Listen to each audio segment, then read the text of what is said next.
So do you want to be a successful recruiter? Today we're going to talk about how we did it and how you can do it too.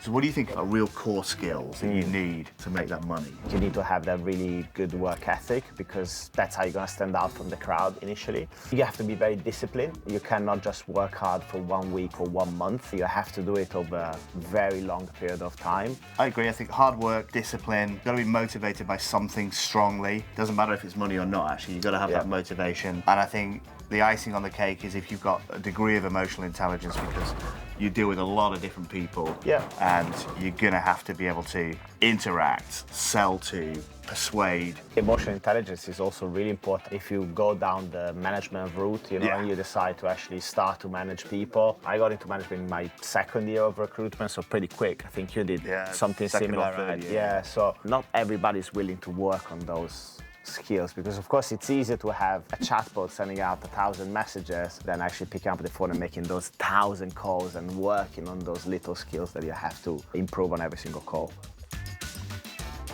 Recruitment's a job where you don't have to study to be successful at the job. It's a job where you kind of learn the job while you're doing it. You've got to be the type of person that's prepared to throw themselves into something without doing too much research. That's the key.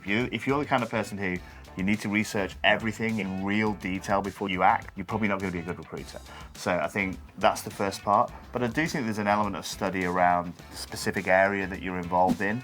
You can always learn a bit more about the job types and the trends in your industry, and that can give you an extra edge. You need to, I think, immerse yourself in that area and really study whatever. You read a book about it or you spend an evening talking to the CEO of that company. I think you need to have an inquisitive mindset, in that sense. But ultimately in recruitment, you have to do it yourself and you have to learn on the job. You've got to be the kind of person to a certain degree that is prepared to fake it a little bit before you make it. Yeah. You're not going to be an expert on the area that you cover and all the industries that you're talking to or the people that you're talking to, but you've got to give that demeanor, or you've got to give the impression that you're confident, you're the expert, and you're in control. And I think if you're really uncomfortable giving that vibe, then it's probably not the right job for you. And then just not only recruitment, in sales in general, right? Yeah. That's the same across the industry, right? Like you have to hang around successful people in the business, and that's what I did when I moved from London to Japan. I had a look at the board.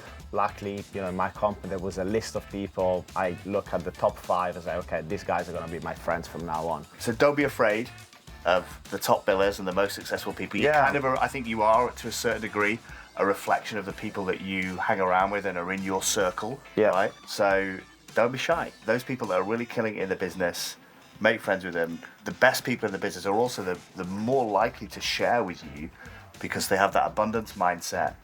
They're the killers. They know there's enough business for everybody, and they're the kind of people you want to talk to.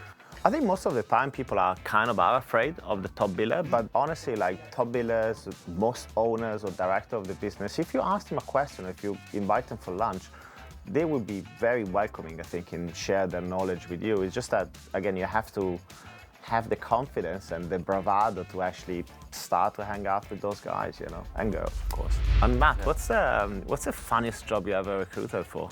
Funniest job I've ever recruited for is a tampon salesman. Ooh. So, how much do they make in that line of business? Well, it's low margin. So I had to call up people and say, hey, I've got a great job for you. It's feminine hygiene product. And they'd be like, what do you mean by that? It's tampons. So there's a market for that for sure. There is. Okay, so there we have it. Some great tips on how to get into recruitment and have a good career. If you listen to those and you follow the steps, hopefully you can be as successful as me and Alex.